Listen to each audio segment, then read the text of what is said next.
things today, I am joined by Darren. He is my ex-husband and friend. He was a missionary in England for a bit and did theology school.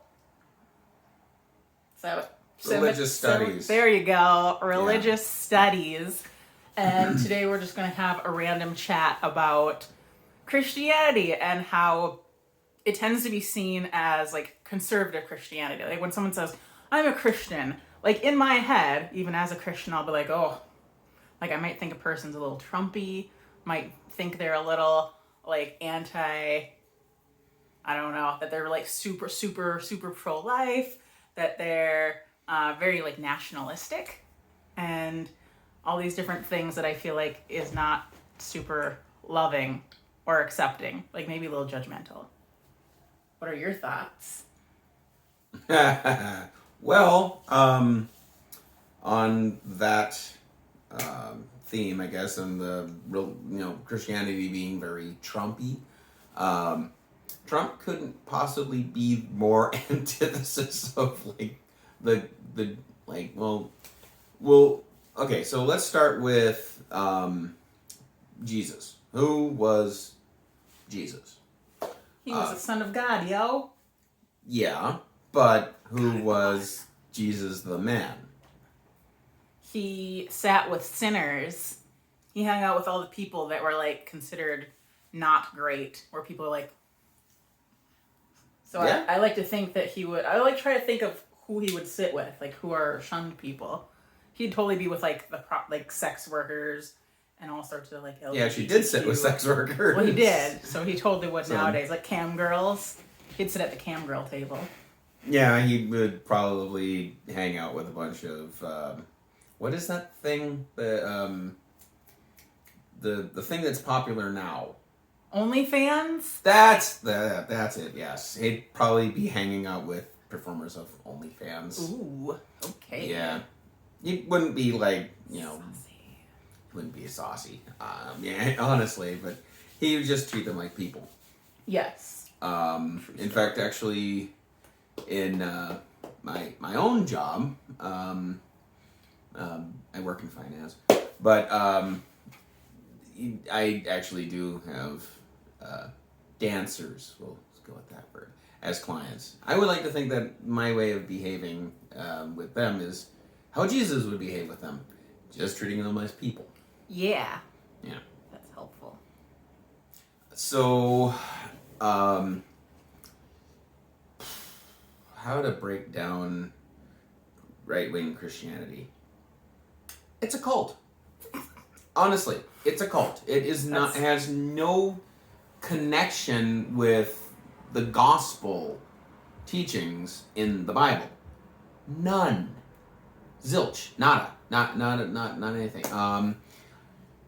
So much of Christianity today is very hinged on like a couple of key points. Abortion, very big on the topic of abortion.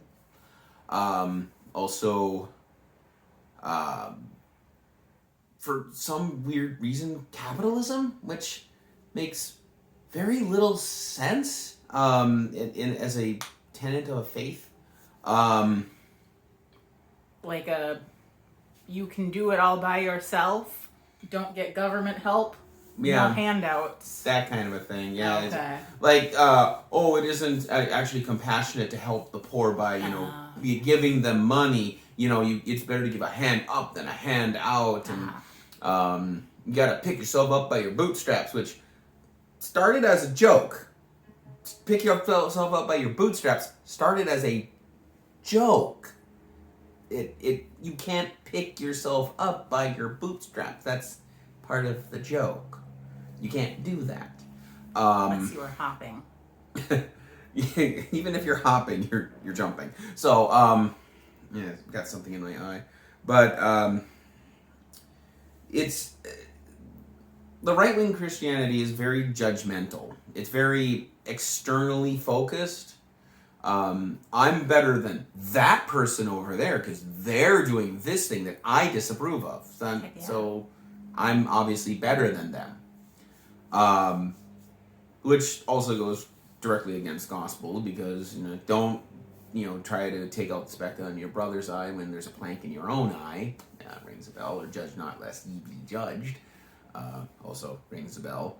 But a lot of the positions of modern day right wing Christianity directly oppose the Bible.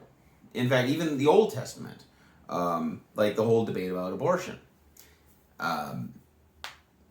Spoilers, God wasn't against abortion. In Numbers 5, we read about a test for an unfaithful woman, or unfaithful wife. If the husband accuses his wife of having an affair with someone else and thus she's pregnant by another man, he is to make a sacrifice for jealousy. Okay? What happens with her? The priest gives her a concoction that induces a miscarriage. That's an abortion, honestly. So Darren had once told me that some conservative people are against abortions to punish women. And I was like, no, that's ridiculous. That doesn't make sense. They just want to save lives. And then over time I was like, oh wait, you're right. Because it's like, oh, that woman shouldn't have gotten herself into that situation. And it's like, you never, like, they don't say anything about the dude.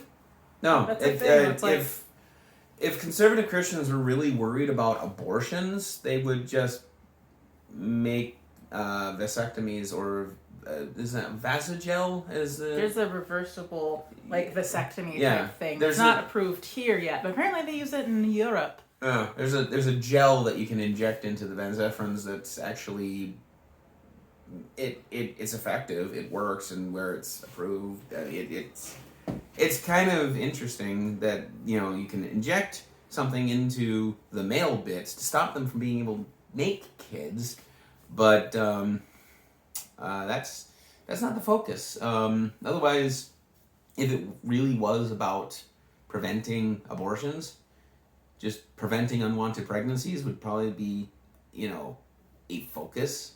But sex education, condoms, medical stuff, just all of the, contraception. And they're against all that stuff. They're against all that too. Yeah, so the stuff that does actually, that's proven to reduce it. They're like, nope, if you teach kids about it, they'll do it. Well, one way to look at it too is what is the focus for Republicans in situations like abortion. So they will specifically do away with exceptions for rape and incest. So the woman didn't do anything wrong if she's raped. She did nothing wrong. What if she wore sensual clothing? No, she didn't do anything wrong. So anyway, if a man rapes a woman, it is the man that has done the wrong thing, period. Full stop. You can't just argue that, well, she enticed me. No, you have a conscience, you have a soul, you have control, you can not do the... I want to go on a random tangent here, is in some conservative circles, like they will teach men, like, oh, you're a lustful creature and you're not going to be able to control yourselves, and that it's women's job to make sure to cover up, not show skin. Oh, geez. What happened to our lighting here? Oh, goodness gracious me. But they'll be like, oh, it's totally, oh, geez. Oh, goodness. I think your computer... Oh, goodness gracious me. I can... Oh, geez. Oh, Okay. goodness. Okay. I almost Brain. thought it looked better with the, with the lights. What was I saying? Oh, yeah, that, like, You're a a lot of lustful times, creature. yes, and then I Yeah. feel like there are some men that will take that to very heart and be like, oh, I can't control myself. And then you think, like, what about gay dudes that are just surrounded by other naked men in locker rooms, or lesbians, or bi girls? Like, I have never been in a locker room and just been overcome with lust and being like, yes, let me. I've never done that. No. So it's and, like, why? And yeah, I mean, it starts to break down very, very strongly. I mean, it even like creeps into some of our own laws. Minnesota, for example.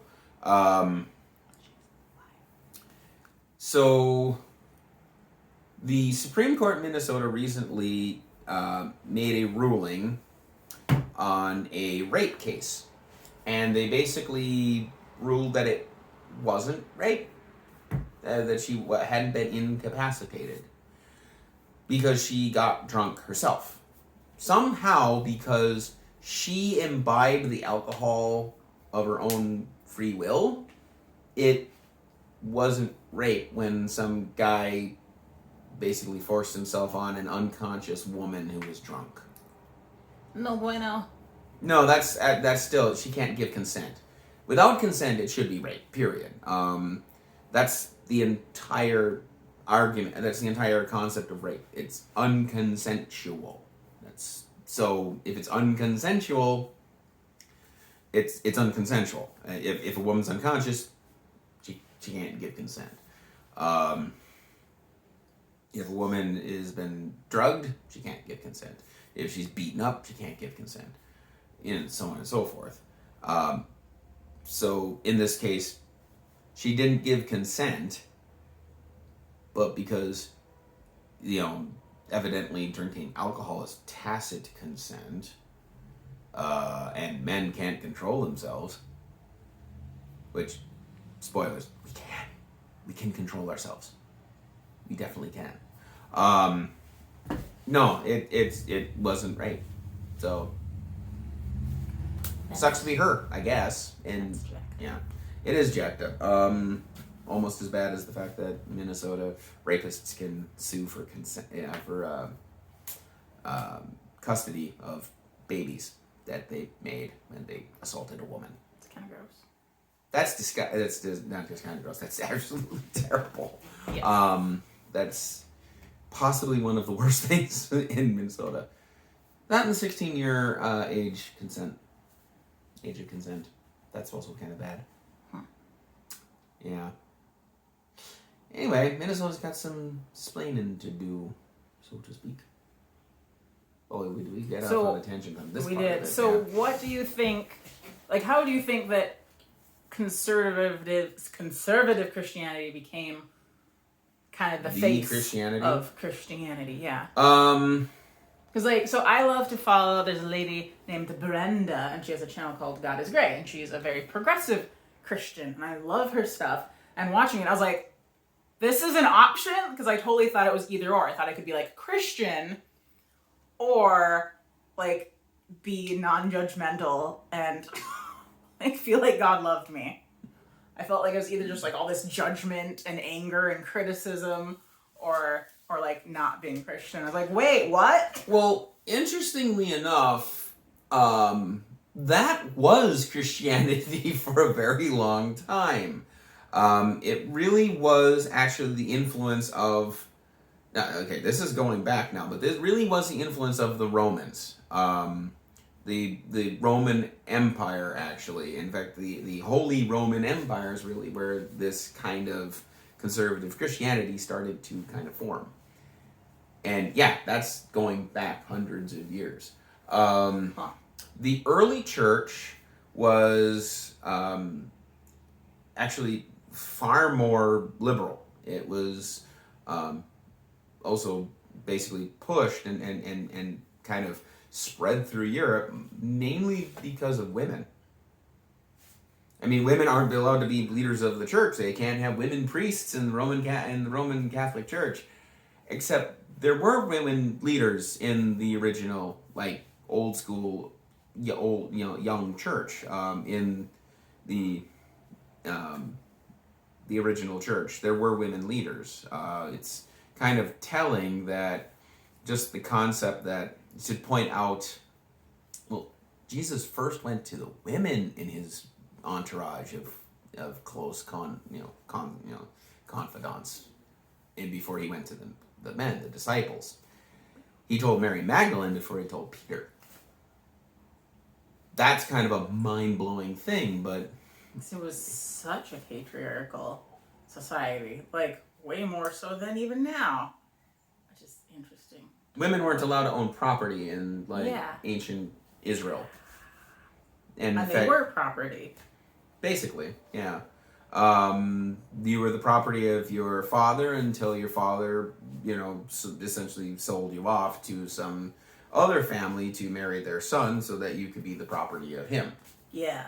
Yeah. But, I mean, even in, early Judaism, we have a more progressive mindset. In the region, you had the concept that women were lesser. So in the creation story, we have women coming from Adam's rib. She's coming from his midsection, his torso, his center, which puts her on par with Adam. She's an equal, at least in the eyes of God. I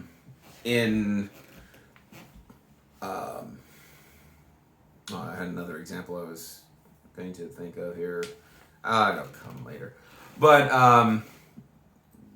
that right there is kind of important. In human sacrifice, that was essentially decried as not something God wants when Abraham was basically stopped from sacrificing Isaac. You had an eye for an eye, which even today we see it as like, well, if they hurt me, I gotta hurt them. It's like, no. It's a limit. It's a limit. If they took your eye, you can only take their eye. But how can you guarantee that you're only going to take their eye, not their life? Especially with medicine as it was at the time. Where are we going with this? The Bible has always been progressive. Oh, okay. It's always been progressive. In fact, it's always been counterculture. Well, and I remember reading the New Testament, and there's a few times in there where it's like, this is kind of a guidebook. Where there are people that would be all like, oh, I have to eat this way and I have to do this and this. And it's like, no, like, chill. Mm-hmm. Like, don't worry yourself about those little things. And I was like, what? Yeah, well, the thing is that the Bible has always been progressive. It's always been counterculture. In the Old Testament, the people, writing it would write God as this very vengeful spirit, but everything was to instruct and to kind of shove them in the right direction. It was not... Think of it as when your parents see you about to eat a, juicy bug. A juicy bug. Yes. Yeah. So you're about to eat a juicy bug. You see this bug and you say, oh, I wonder what this tastes like, because you're evidently now a little kid. Your parents go, no, stop that! And they slap your hand. It's not because they are mad at you. Are you saying God killed just thousands of people to make them what? Well, thing is, a lot of the God killed all these people. It's like, well, probably not. In fact, even in the Noah story, it got changed. Originally, the gods decided that humanity needed to be destroyed, and Elohim, God above all other gods, El means God, Elohim means above all others, decided to save man. So Noah was saved by the God of Abraham. When all the other gods had decided, we're going to destroy humanity, which is a bit different. It almost implies that Judaism had elements of polytheism in it beforehand, and it actually kind of did. Yeah. That's why God is the God above all other gods. Because there were elements of polytheism. They acknowledged that other cultures had other gods. So our God is the one that saves. is actually a theme from Judaism. We're running at 20 minutes, so we should wrap this up. We'll probably do more talking some other time. But yeah, I guess just for a base level to understand that the Bible really was more progressive, and it actually always was kind of counter to the culture. It was the Romans that actually kind of pushed Christianity back into being a very conservative, very nationalistic, and you can blame Constantine for that, because you shall conquer by this, and it's a cross. Conquer by the cross. Nationalism. So do you feel like a lot of it was just control?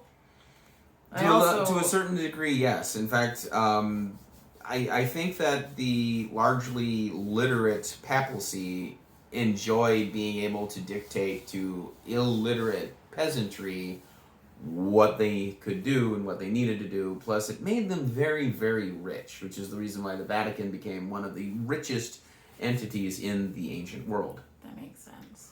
Well, and then you were saying Power corrupts. when you can look at somebody and be like, oh, well, they're doing that sin and I'm not doing that, so clearly I'm better. So I feel like it's an insecurity thing, basically, to be able to falsely raise yourself above somebody else. Right. Definitely.